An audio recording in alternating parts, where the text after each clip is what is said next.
जी, बिस्मिल्लाहिर्रहमानिर्रहीम। अस्सलाम वालेकुम नाज़रीन, आप यूट्यूब और फेसबुक चैनल देख रहे हैं। मैं राना उज़ैर हूँ। नाज़रीन, पिछले व्लॉग में भी मैंने सुप्रीम कोर्ट से बराह रास्त आपको सारी चीज़ें आपके सामने रखी कि 8-5 का फ़ैसला, टेक्निकली ये 11-2 का फ़ैसला कि 11 जजेस जो हैं उन्होंने ये फ़ैसला दिया कि पाकिस्तान तहरीक-ए-इंसाफ और सुन्नी इत्तेहाद कौंसिल को जो है वो ये मखसूस नशिस्तें मिलनी चाहिए। उसकी मुकम्मल डिटेल्स आपके सामने रखी हैं और 8-5 का फ़ैसला पाकिस्तान तहरीक-ए-इंसाफ को मखसूस नशिस्तें मिल चुकी हैं। इलेक्शन कमीशन का फ़ैसला कलअदम करार दे दिया गया है। अब जनाब, उस सारे मामले के बाद सुप्रीम कोर्ट के इस फैसले के आने के बाद इस वक्त हलचल मची हुई है। शहर इक़्तिदार में ताकतवर ऐवानों के अंदर हलचल है। तो जनाब, कुछ बड़ी खबरें लेकर आपकी खदमत में हाजिर हुआ हूँ। सबसे पहली खबर पर आज हमने बात करनी है कि पूरे का पूरा इलेक्शन कलअदम होने जा रहा है।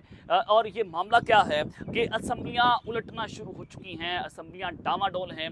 आसिफ अली जरदारी साहब ने इस वक्त कहर ढाक के रख दिया है।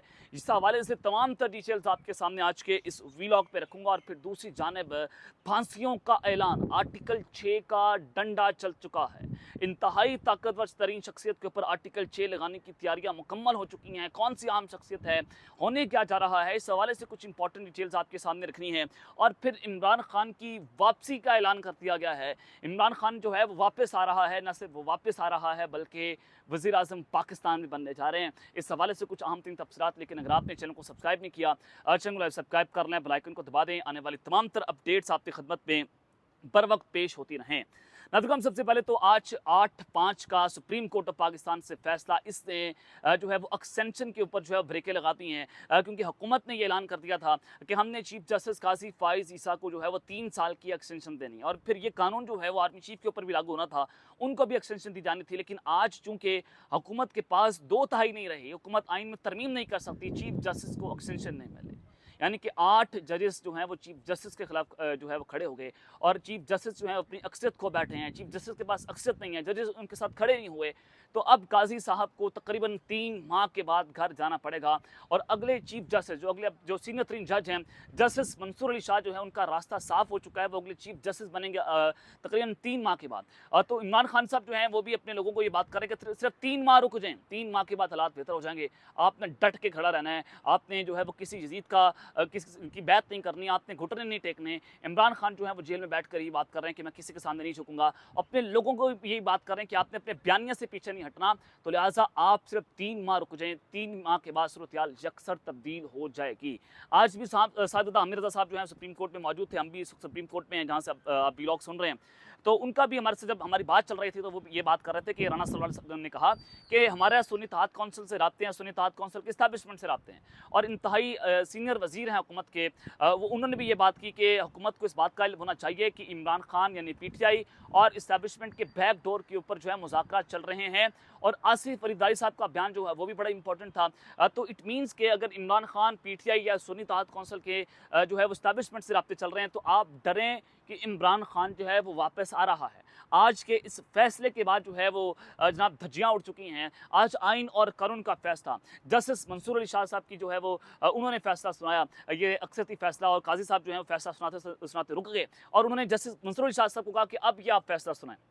अब कल की जो सूरत हाल थी, कल रात को ये बताया गया कि 9:30 बजे फैसला है। 9:30 बजे के बाद जो है वो 3 रुकनी बेंच जो है वो फैसला सुनाएगा। लेकिन अचानक से फिर ये मामला बनता है कि कहा गया कि अब कल फुल कोर्ट बैठेगा और फुल कोर्ट जो है वो ये फैसला सुनाएगा। 12-12:30 बजे ये फैसला सुनाया गया और 13 रुकनी बेंच वहाँ पर बैठा हुआ था। और 13 रुकनी जजेस ने जो है वो ये फैसला सुनाया कि पीटीआई यानी कि 2 जजेस ने तो ये बात की कि पाकिस्तान तहरीक-ए-इंसाफ तो इसमें फरीक नहीं थी।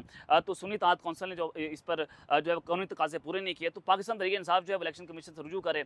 और जो उनके लोग जिन्होंने पीटीआई के टिकट से जो है वो अपने डिक्लेरेशन जमा करवाई इलेक्शन कमीशन में, वो पाकिस्तान तहरीक-ए-इंसाफ का हिस्सा है। बाकी तमाम तर लोग जो हैं वो सुन्नी इत्तेहाद कौंसिल में शामिल हो चुके हैं, वो जनाब उनका हिस्सा है। अब सवाल ये बनता है कि सुन्नी इत्तेहाद कौंसिल के जो चेयरमैन हैं साहिबजादा आमिर रज़ा, आज वो ऐलान करते हैं कि वो अपनी पार्टी पीटीआई में शामिल करने जा रहे हैं, तो वो पूरी की पूरी पार्टी, उनके जो एमएनएस एमपीएस हैं वो पाकिस्तान तहरीक-ए-इंसाफ का हिस्सा बन जाएंगे। और आज सुप्रीम कोर्ट ऑफ पाकिस्तान ने ये जो है वो तस्लीम किया कि पाकिस्तान तहरीक-ए-इंसाफ जो है वो एक सियासी जमात है। इलेक्शन कमीशन का फैसला कदम करार दे दिया कि 8 फरवरी का जो इलेक्शन था, इलेक्शन कमीशन ने कहा कि पीटीआई जो है वो इलेक्शन नहीं लड़ सकती बतौर सियासी जमात, और उनको सियासी उखाड़े से बाहर निकाला गया। लेकिन अल्लाह हक का सच का खुदा है कि आज इमरान खान की जीत हुई है, आज पाकिस्तान तहरीक इंसाफ की जीत हुई है, और आज जनाब जो है वो आइन और कानून की जीत हो चुकी है।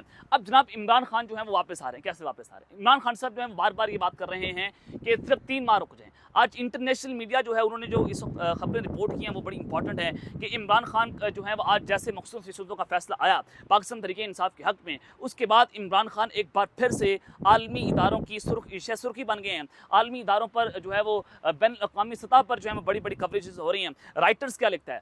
दुनिया का बहुत बड़ा जरीदा है, राइटर लिखता है कि Imran Khan party wins reserve seats in Pakistan parliament, कि पाकिस्तान की पार्लियामेंट में इमरान खान साहब जो है मखसूस नशिस्तों का केस जीत चुके हैं, और 24 मखसूस नशिस्तें जो है बनती हैं पाकिस्तान तहरीक इंसाफ की नेशनल असेंबली के अंदर।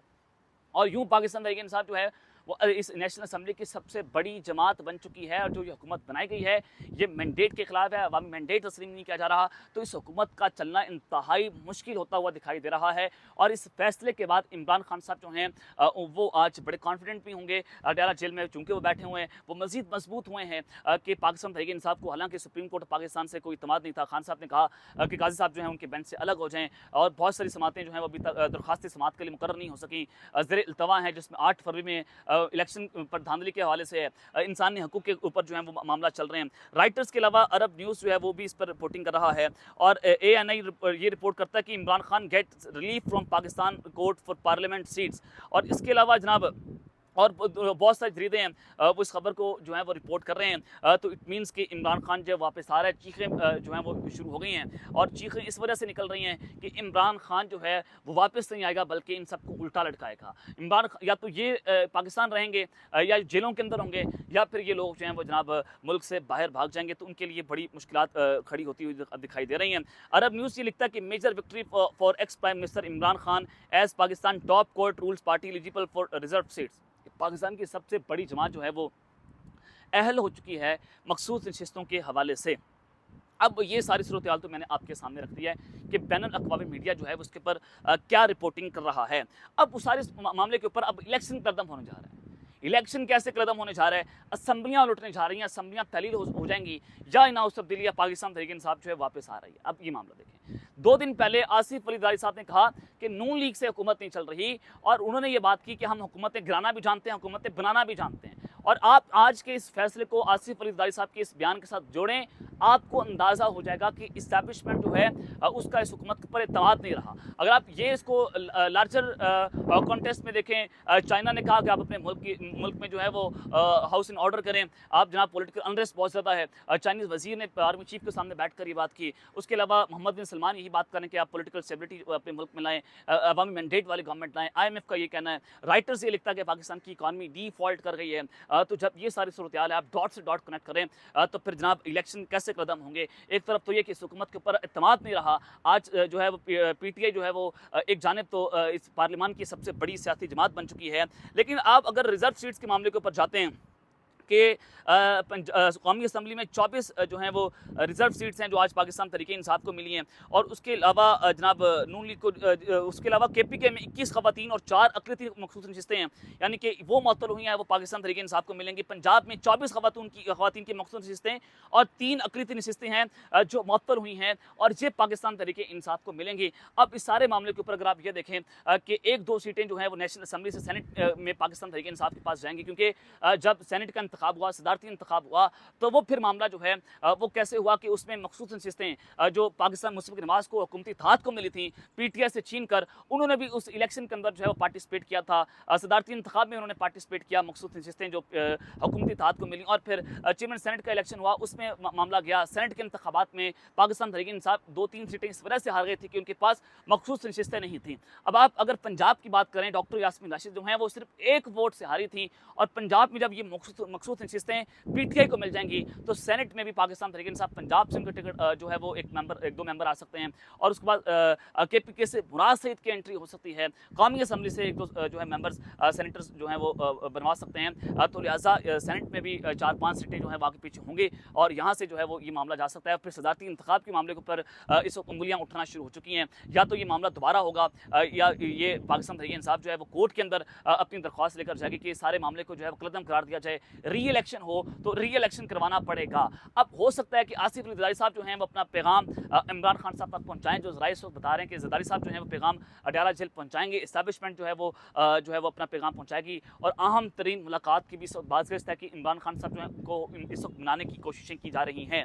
इस वजह से जनाब इस वक्त जो है वो दाल नहीं गल रही, और ये जो मैंने आपको बताया कि सेनेट का जो इंतखाब है, जो सदारती इंतखाब है, वो कलदम भी करार दिया जा सकता है अगर ये मामला, अगर नहीं बल्कि पाकिस्तान तहरीक इंसाफ जो है इस मामले को सुप्रीम कोर्ट ऑफ पाकिस्तान में लेकर आएगी और फिर वो री इलेक्शन की जानिब जो है वो जनाब ये सूरत-ए-हाल बढ़ सकती है। अब आ जाएँ जनाब कि आर्टिकल 6 का डंडा चला है, और आर्टिकल 6 का डंडा चलने के बाद फांसियों का इस वक्त मुतालबा किया जा रहा है। पाकिस्तान तहरीक इंसाफ जो है उनके अपोजिशन लीडर उमर अयूब साहब जो हैं उन्होंने कहा कि मखसूस नशिस्तों के फैसले की रोशनी में चीफ इलेक्शन कमीशन समेत बाकी 4 कमीशन से भी फौरी मुस्ताफ़ी हों और उनसे मुस्ताफ़ी होने का मुतालबा कर दिया है, क्योंकि उन्होंने सुप्रीम कोर्ट ऑफ पाकिस्तान के फैसले के खिलाफ वर्जी की है। और पाकिस्तान तहरीक इंसाफ अपने ऑफिशियल ट्विटर अकाउंट से ट्वीट करता है कि तहरीक इंसाफ के उम्मीदवार की कागजात नामजदगी किया मुस्तरद करने, तजवीज़ कुनंदा और तायद कुनंदा के अगवा पर खामोशी, इंट्रा पार्टी इलेक्शन को जानबूझकर एक्सेप्ट ना करने से लेकर बल्ले का निशान छीनने तक सुप्रीम कोर्ट के फैसले की गलत तशरीह करने, 8 फरवरी के तहरीक इंसाफ के मैंडेट पर डाका डालने में मुकम्मल सहूलतकारी और तहरीक इंसाफ की मखसूस नशिस्तें और दीगर जमातों को देने और तहरीक इंसाफ के खिलाफ मुकम्मल पार्टी बनने पर न सिर्फ इलेक्शन कमीशन को डिसॉल्व होना चाहिए बल्कि आइन की धज्जियां बिखेरने पर उनके खिलाफ आर्टिकल 6 के तहत कार्रवाई होनी चाहिए। ये बेसिकली जो है वो इसमें कहा जा रहा है कि चीफ इलेक्शन कमीशन जो है उनके खिलाफ आर्टिकल 6 की कार्रवाई होनी चाहिए, इनको मुस्ताफी होना चाहिए। कोई इनके पास जो है वो साख उनकी मुतासिर हो गई है, ये इस इलेक्शन को करवाने में नाकाम रहे हैं, धांधली में साबित हो रही हैं। इस्लामाबाद हाई कोर्ट के इलेक्शन ट्रिब्यूनल को काम करने से रोका जा रहा है। कल chief justice Islamabad high court Aamir Farooq साहब ने कहा कि आप अभी जो है वो काम करने इस पर रोक दें इस सारी सूरत-ए-हाल को, क्योंकि अगर वो 3 सीटें जो है पीटीआई को मिल जाती हैं तो डेफिनेटली इलेक्शन में धांधली साबित हो जाती और मखसूस नशिस्तें मिल रही हैं तो हुकूमत जो है अपने वजन से इस वक्त गिरती हुई दिखाई दे रही है। मैंने आपको कल भी बताया कि आसिफ अली जरदारी साहब जो है एक बहुत बड़ा कार्ड खेलेंगे और या तो इन हाउस ऑफ दिल्ली होगी या फिर असम्बलियाँ डिसॉल्व हो जाएंगी। अगले 3 महीने बड़े इंपॉर्टेंट है पाकिस्तान की पूरी पॉलिटिक्स के अंदर, क्योंकि काजी साहब जो हैं वो जा रहे हैं, जस्टिस मंसूर इरशाद नए आने वाले चीफ जस्टिस होंगे और इस वक्त जो है वो इमरान खान साहब जो हैं वो भी डटे हुए हैं अडयाला जेल के अंदर, वो भी यही बात करें कि 3 माह रुक हो जाएँ, उसके बाद ये पूरे का पूरा सियासी मंजरनामा तब्दील हो जाएगा। और खान साहब ये समझते हैं कि वो अडयाला जेल में बैठकर मजीद मजबूत हो रहे हैं और आप जो हैं और इस सारी सूरत-ए-हाल के अंदर इस्टेब्लिशमेंट को उनके सामने घुटने टेकना पड़ेंगे। ये खान साहब जो है बेसिकली इस स्ट्रैटेजी के ऊपर चल रहे हैं। ये तमाम तर डिटेल्स मैंने आपके सामने आज के इस व्लॉग पे रख दी हैं, लेकिन अगर आपने चैनल को सब्सक्राइब नहीं किया, चैनल सब्सक्राइब करें। अब तक लेते हैं, अपना ख्याल रखिएगा और संग अपना भी रख लें। अल्लाह के बाद पाकिस्तान जिंदाबाद।